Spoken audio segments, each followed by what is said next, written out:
Welcome. I'm Richard HAASNOOT, and I'm your host for the Advanced Wisdom Series. In this series, my goal is to help you live more of a wisdom-inspired life, which is the highest form of life that we can live as humans. In the course of these episodes, I'll be making specific suggestions about how you can live more of a wisdom-inspired life. Now, the wisdom in this series comes from three God-realized enlightened avatars that I've studied the most: Krishna, Jesus, and Paramahansa Yogananda. As God-realized enlightened avatars, they know God, so when they speak or we hear their words, we are hearing the wisdom of God. So, with that said, let's get into the wisdom for this particular episode.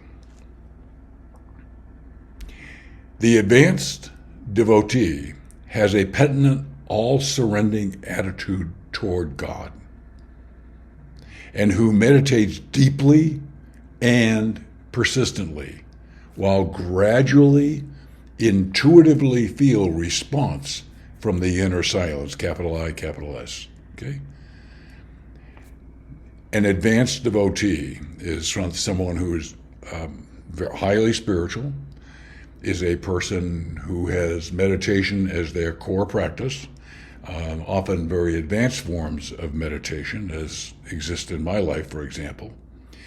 And it's a gradual process where we intuitively, intuition is that voice of our soul, that spark of divinity, reflection of divinity in us, where we feel the response of inner silence, where we feel God.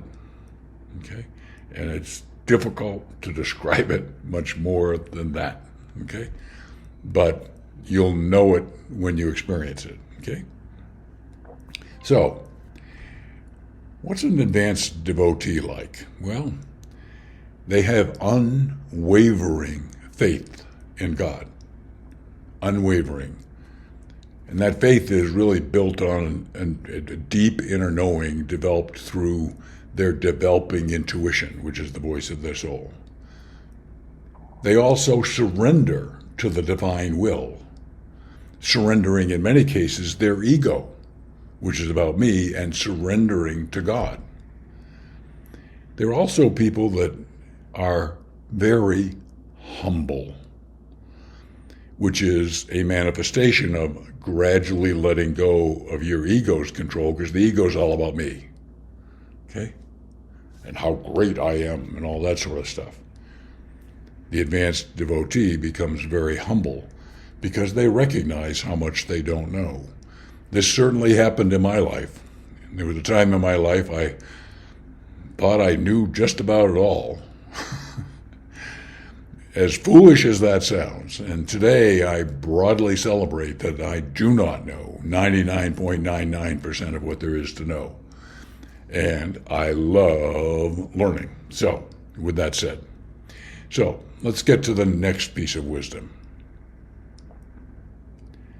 The first contact of God may bring a devotee great blessing and understanding, but that does not obliterate all of the effects of past actions.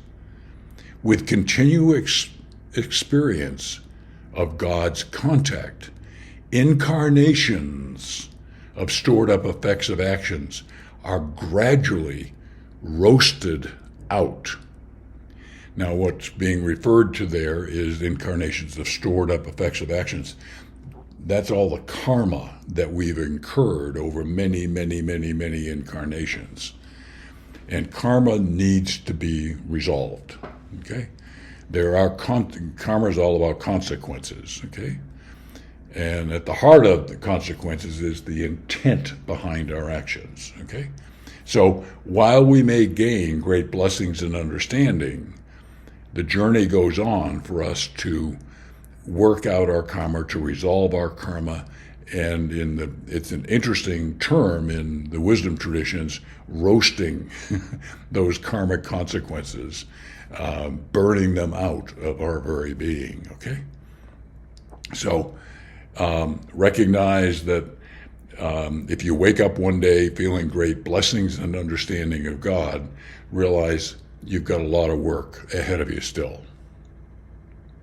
So how do we resolve these karmic consequences? Well, repentance and forgiveness are a good place to start.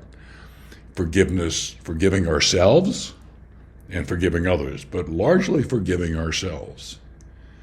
2, developing understanding and acceptance of the process. Okay?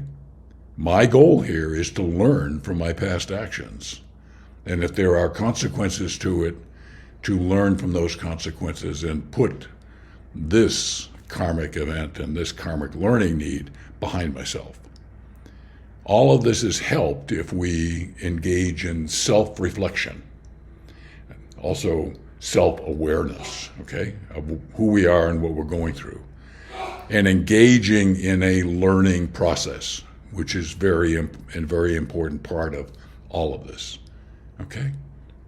So, a lot of pretty good stuff in this episode. I want to thank you very much for listening to this episode.